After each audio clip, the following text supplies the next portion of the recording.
Welcome back, everybody. This is Coach Mike McKay. I'm excited today to have David Belman from David Belman Homes with us. David is a multiple award-winning builder, second generation builder, developer, and realtor, past president of everything it seems like. So Metropolitan Builders Association in 2016, Wisconsin Builders Association in 2017, the director at the National Association of Home Builders. So David's received numerous awards, including 2021 Wisconsin Builder of the Year, 2017 Waukesha Freeman Citizen of the Year, top choice for Best Builder Milwaukee 6 times in a row, and 2020 Emerging Leader Award for Waukesha County, and was recently inducted into the Wisconsin Builders Association's Hall of Fame. I share all that with you because David knows what he's talking about. He's also an Amazon best-selling author for his book Leadership Growth Hacks. And something I hope we get to talk about today. I'm a veteran, and David is unique in that he's helped build and provide 7 mortgage-free homes to wounded war heroes. And that's something that obviously hits close to the heart for me. So he also hosts a podcast called The Home Building Hero, which has been downloaded over 415,000 times. So please join me in welcoming David. Welcome, David. Well, thank you, Mike. Appreciate the warm introduction. And yeah, sorry to make you read all that stuff. It had a lot going on in the last few years. It's all good. So second generation leadership. Tell me a little bit about your story. How did you get roped into the family business? Some people don't like to do that, and other people love it and thrive on it. So, yeah, for me, it was I literally grew up in the home building business. It was in the basement of our house, and so dinner conversations. We had people walk up to the door sometimes, and you're supposed to go to the basement for the office stuff. But you know how that goes. Your home isn't very sacred when it's your business too. But and then one day it was a Saturday. I was 9 years old, and I wanted my dad's attention really bad, and I said something I shouldn't have, and I found myself on a job site with a broom and a shovel, and he handed it to me and said, "Start at the top and work your way to the bottom, and I'll be back for you in 2 hours." And left me out in the middle of nowhere on a job site sweeping out a house. Nice. And I kind of learned I learned the value of hard work. I learned that I didn't want to do that the rest of my life, basically. And so, although he paid me and in that, I learned to love the building industry. And then when I was 17 years old, my mom said, "Okay, you're graduating high school. You're going to get your real estate license next." So, signed up for courses, and I started taking real estate classes, and I started selling houses when I was 17 years old. She's like, "Oh yeah, by the way, you're working the model on the weekend too." And it must have been pretty desperate for a salesperson to hire a 17-year-old kid out of high school. But yeah, I learned how to sell houses. So I put myself through college full time selling houses, and then got involved with building a few homes and then subdivisions, and did the whole thing after that. Wow, that's awesome. Obviously, you like it. It's fun. It's challenging. It's every day is different. A lot of variety in the job. And the best part is obviously seeing the product that you work so hard with your clients on come to fruition in full 3D in front of you, and seeing them be excited and get the keys to that new home. Yeah. What's a funny story your family tells about you that you'd be willing to share with people? Well, probably when I was little. I guess I was trying to think about that when you gave me that question, and I guess what I would say is I was a stubborn little kid. So I think I was 3 years old or something, and I got into trouble for something. I don't even know what I did, and I got punished. I didn't like it, so they made me sit on this. And I remember it was an avocado green little vinyl chair, swivel chair, in the kitchen, and I sat in the chair, and they're like, "You got to sit in this chair until you're ready to behave yourself or whatever." And I was mad that I was getting punished, so I was like, "I'll show them." So I just sat in the chair, and they're like, "Okay, are you done yet?" I'm like, "Nope." And then they're like, "Are you?" And so I think I sat there for like 5 or 6 hours, and then I think Wow, I finally fell asleep, and then they must have just put me to bed or something. But they were like, that is "Holy crap, stubborn. you just sat there the whole time." And I was like, "Nope, I'm not done. I'm still punishing myself." So, That's awesome. yep.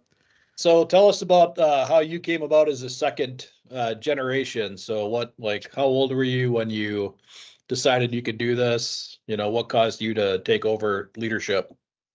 Yeah, so I was kind of groomed to be in the family business, I guess. So there wasn't ever really like a, oh, okay, David's in charge now moment. But um, it started, like I said, after I got done with college and I was selling homes, and then my dad's like, you should, start doing some building. So I bought a lot and built a home, and I have a brother in the business, so we incorporated a separate building company. And so the idea was to phase down my father's company and then build up our Mhm. company. And so we did that for about 15 years. And then, unfortunately, my work ethic was different than my brother's, and our vision was very different. And so we got to the point where it wasn't working anymore. And it was probably the most difficult thing I ever had to go through. But I had to basically fire my brother and buy him out of the company, and kind of also tell my parents that we were doing this. And it was pretty challenging, tough time, but it needed to happen. And after that happened, a lot of really good things happened within the business because didn't have to deal with the the mental part of it that was dragging me down.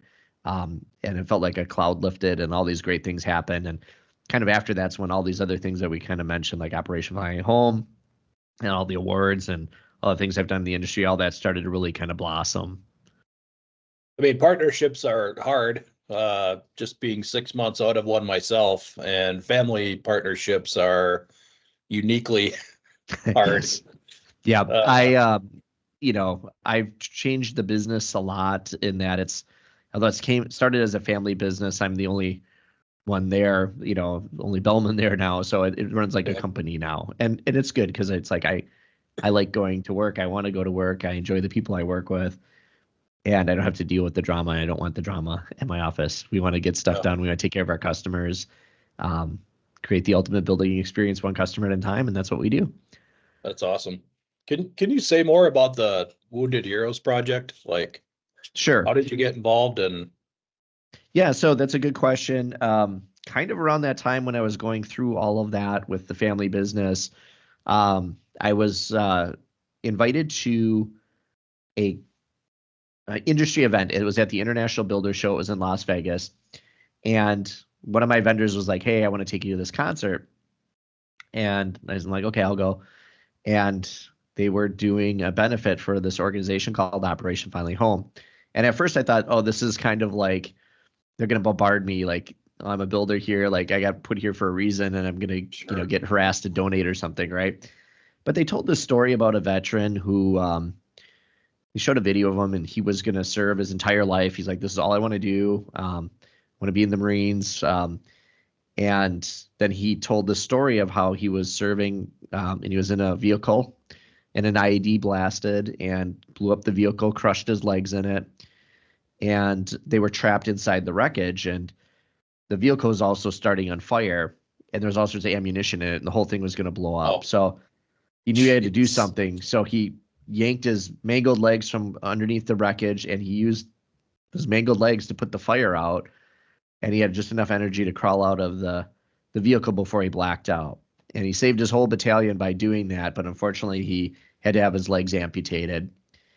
And heartbreaking story, obviously, but the worst part was he had 6 kids at home that he had Ouch. to now take care of. So he now lost his job, he lost his legs, and almost lost hope. And they found him. They gave him a brand new mortgage-free home. Totally changed his life. He had some new focus. He had time to be with his family. Didn't have to worry about the bills. And they show all this, and then 30 seconds later, out he comes walking out on stage. He's got shorts on with his metal legs and big USA shirt on, and got the crowd all pumped up. And I was like, holy cow, this is amazing. And how can we be part of this? So about a year later, we were working on it and figuring it out, and we decided to commit to doing one here in Wisconsin. And we did one, and it went so well. We said, let's do another one. And then I think somewhere in the way, God intervened because um, we had a family that we were trying to help, and the site we had wouldn't work for them, so we had to pass on them, and it was a very difficult decision to pass on them. But I was sitting in the office as president of the Builders Association with the executive officer. Her name was Christine, and the phone rings, and there was a little article in the paper about this project. And her neighbor calls and says, "Hey, I want to hear more about this veteran thing. I saw your picture in the paper." And she's like, "Well, it's funny that the builder's right here." And so we get on a conference call, and he's like, "Well, how much money do you need raised to do this project?" And I'm like, "Well, we probably need to raise about 110,000 to complete this house." He goes, "Well, if you got that fully funded, what would happen?" And I'm like, "I do another one." And he's like, "Well, that's exactly what we want to hear. We're going to give you that money." And Nice. we had just literally broke ground on it. So we're like, okay. We got on the phone with Operation Fly Home, their planning team, and said, "Hey, this build's fully funded, and that other family, we're going to go help them next." And that just really kickstarted everything. And now I've been a part of 7 of them, and I've built 6 of them with my company. Wow, that's awesome. Thank you Oh, it's my pleasure. for It's the helping least we can people. do for our veterans. Yeah, yeah. It's amazing that when you have a cause like that, we have a saying that life happens for us, not to us. That guy called up your vice president sitting in your office. So you're right. I mean, the universe works in the ways that it wants to work. Yeah, I mean, you couldn't have planned that out any more. I mean, just the way that happened, that he just happened to see this one article, and I happened to be in her office at the same time, and I had that Yeah. position at the Builders Association, and so on and so forth. It was just like that was one of those things where it told me like this is happening for a reason, and when I hear those or see those signs, that I need to keep pushing forward, even though it's difficult. It's to give away a house is a huge mental hurdle and undertaking in and of itself. And so Yeah. to be able to do one, but then to next, just say, "Hey, we're going to try and do this every year now." It's just been amazing how that's changed. That's huge. So tell us a little bit more about Belman Homes. I'm assuming fully custom. Like, tell us a little bit more about what you're doing. Sure. So we are, the roots of the company started, it was a real estate and land development company that my father started. And then in 1981, he started building homes. And I, took a lot of the things that he's done. A lot of the very key principles are still with the company. We still hand build our homes stick by stick. We still use custom cabinets. It's hand finished. Probably the best thing is that we have really awesome trades. These are people that have been with us multiple generations. So we have, third Oh, generations of craftsmen working on our homes. So we have really, really consistent quality, and we use the same guys over and over again. So that's what's nice is we know that we can deliver a high quality, consistent product. But we also do the land development. So a lot of times we're doing everything where we do the subdivision, we build the home, and then we do the real estate part of that transaction. So we can really do the whole thing turnkey, which is really nice. As the market shifted after COVID, so have we. So we've been really working a lot more on custom homes because that's where the market is. So we're doing a lot more high-end projects. We're doing some lake homes and some really nice. I got a 6-bedroom or 6-bathroom home that we're just about to start too. So it's a pretty big house. So yeah, we've got a lot of neat stuff going on, and we can either take plans that we already have and change it, or we can draw something brand new for them and make it a one of a kind.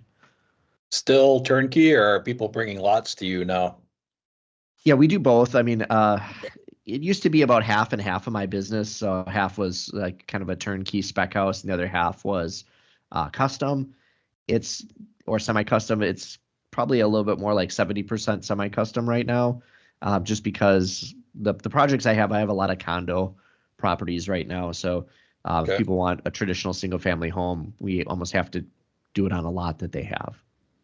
Smart to follow the market though. I mean, especially after COVID and people are different these days for whatever People are reasons. different. The market's different. The supply chain's different. Sure. Everything is much more challenging than it ever was. So tell us the story. Like, we know that people generally don't do all this on their own. So tell us the story of someone who pushed you or inspired you into something, the impact that it had. I mean, obviously a huge impact with Wounded Warriors for Wounded Yep. Heroes home building project. But how about a day to Yeah. day? Somebody told me to get going and I did it. Yeah, that's a good question. So, I mean, first and foremost, obviously my parents were a big influence, but when I was kind of going through the challenge of taking over the business and kind of separating and reformatting, I did hire a coach. I had a business coach. He was actually an action coach, guy back in the day, and Yeah. Who is I that? Can I his name ask? was Chris Panassa. I don't know if Oh, you know got Chris it. or not. Yep. So we kind of became close through that process and worked with him for a while. He moved off to a different company. I went with him and stayed with him for a few years, and he was really helping, me transform the business, but really was transforming my mindset first. And you don't necessarily get to that point of deciding to give a house away for free unless you've done some mental work. I think maybe I need some more mental work after doing that. But yeah, I started to just have a yes mindset and say, I'm going to take these opportunities as they come. And I think because I've put myself out there, a lot on LinkedIn, I obviously share all this stuff. I get a lot of opportunities, which is nice to do different things. And, that's kind of how you want to get to, like when you're a business owner, when you get on the short list for stuff, that means you're doing something right. And so, I look at any opportunity as a chance to uh, follow my calling, I guess would be the best way to Right. put it. Yeah. So what's your biggest learning so far? I mean, you're still a young person, so as the Um, owner of a business. yeah, I would say two things. It's the first is you're never done learning, so you should always be learning and growing, no matter what. And then the other thing is, as I kind of alluded to earlier, with the mindset and having a mindset to be, willing to take on new opportunities, to challenge yourself, to push yourself. And so I wrote a book during COVID when things were a little bit slower.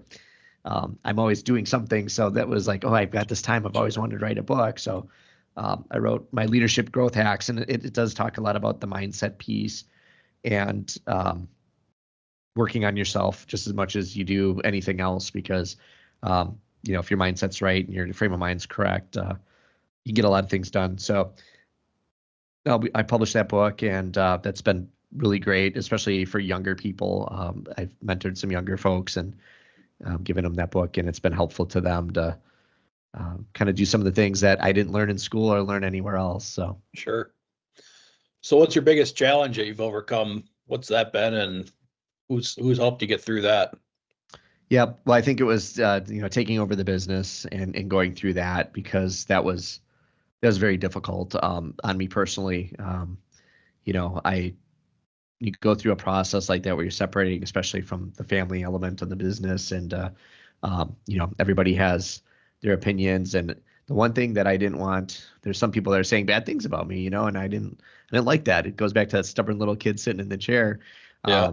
I didn't want to be the bad guy, but I'm like, well, I'm going to prove to everybody that this was the right decision. So I just buckled down and worked really hard, and you could see the results. The business took off, the awards came, we started doing these Operation Filing Home projects, and I wanted to make sure that people could see that, um, you know, this was the right decision. And I think it was based on performance, but I think that was the biggest challenge to overcome. And it definitely hardened me to be able to do all these things.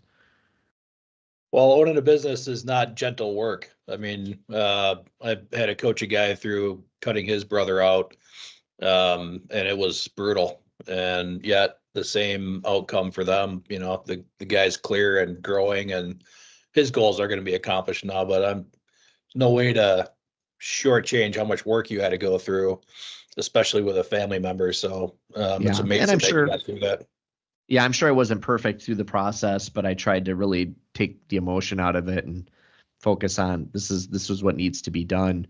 And in the housing industry is super susceptible to recessions and things like that. So, this Sure. was kind of going on right after, um, you know, so you had like 2007 to 2012 was pretty much a terrible Right. era in housing. And so, a lot of businesses were struggling, and it was like, if we don't deal with this, we aren't going to make it. And so my my impetus for doing this is I want this is going to be my business for the next 30 years of my life, and if I don't do Mhm. something about it, it's not going to be around. So this has to be done.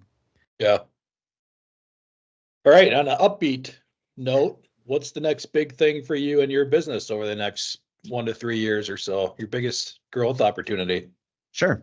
So I have two things I'm, going to be working on here. The first one is I'm concerned about housing affordability, and I look at younger buyers not being able to afford homes, and the home ownership rates declining, and I see the cost of regulations and all the inefficiencies in building, and it's frustrated me to no end. So I've kind of gotten to the point where I've had enough, and just talking about regulation costs isn't enough. I've been working on solutions. So I've been actually writing a white paper on how to fix housing affordability, and I'm still kind of in the middle of all of that, working on it. Been asked to speak on it already a bunch of times. So that's something that's in the works as kind of a side project. And then the bigger project for me is we do have a really nice plot of land here in Waukesha that we're looking at doing a totally different product on. So again, for younger buyers, and they're going to be smaller lots, smaller homes than what we've normally built, and we're looking to do it more efficiently and really take that process online and make it Wow. just like how you buy a car, so that it's more efficient. You can kind of go on there and pick the floor plan, pick the colors, and see it all kind of come together, and even get it to the point where it'll be a price. And we may not even have met the person face to face yet, and they already kind of know what lot and what package they're going to have. So I think that's kind of the future of home building and shopping. And there's the technology is starting to catch up to the point where I was going to do this like 3 or 4 years ago, and it was like I would have had to basically create the technology, and um, and now the technology is starting to become available at a more mass consumption. So we're going to be kind of trying to do that in terms of the entire project. That's amazing. And lastly, so you're a best-selling author and you wrote Growth Hacks. So what are the top two pieces of advice you have for business owners who are trying to do this all by themselves? Well, from that book, I do talk a lot about creating a culture in your company. I think that's really important. And I learned that through coaching. I didn't really learn that through school. So kind of went through my process of how to create a winning culture in your company. Because if you have that, I would say culture is kind of like you're playing a board game with a 3-year-old. If you ever played a board game with a young kid, like you can go over the rules with them, right? And they're like, okay, and they'll follow Yeah. the rules. And then as soon as they play shoots and ladders, and you're gonna fall down the ladder or something, they're like, oh wait, no, but I did this instead, or they try and change the rules. And everyone else, your customers, try and do that. So you have to have really clear rules of the game, and the culture is really part of that. So I think that's the big thing. And then I think the other thing again is the mindset piece of constantly trying to not only get yourself better by learning and reading and growing, but then just being a positive person and being a positive influence, and having kind of the daily affirmations, the mindset, all the good stuff that you need to do. Because if your mind's not into it or your mind's not right, the rest of it's just not going to come together. That's right. It's a game of 6 inches of real estate between your ears when we play the game of Absolutely, business. David, it absolutely, sounds yeah. like And you've had it, go ahead. Go ahead. Sorry. oh no, I mean, it's just it. That's what made the biggest difference for me in my life, is when I started to focus more on that instead of just focusing on what do I need to do today. It changed my life. And this was not on what I prepped you for, but is there a question that I should have asked you that you want to answer? I always ask that on my podcast. So, no, I guess what I would say is if anyone wants to learn more like about Operation Finally Home, for example, you can go to their website, operationfinallyhome.org. They actually are in like 32 different states. So I'm the main builder here in Wisconsin, but they do projects all over the country. And, if everybody gives a little, we can do a lot. And the money goes really far because we get a lot of the material neighbor donated, and then we raise funds for the rest. So all the, anything that people put into this goes directly into the build and makes a big difference. To help veterans. You can even pick a specific family if you want to help. Otherwise, if you're in Wisconsin, you wanted to go to the Wisconsin projects, just put Wisconsin right on there. It goes right into our projects, and we use that to pay for the things we can't get donated. So unfortunately, building a house is not a cheap date. No, I agree. But we will put a link below the video when we post it. And so I want to say, David, thank you for being part of the interview process today and sharing your experiences as a business owner. And it's pretty amazing. Congratulations on the Builders Hall of Fame as well. Yeah, that was quite a surprise. I was like, don't I have to be older for this? But it was really cool to do that and had my family there, and that means a lot. All right. Well, thanks again for being on the show. My pleasure.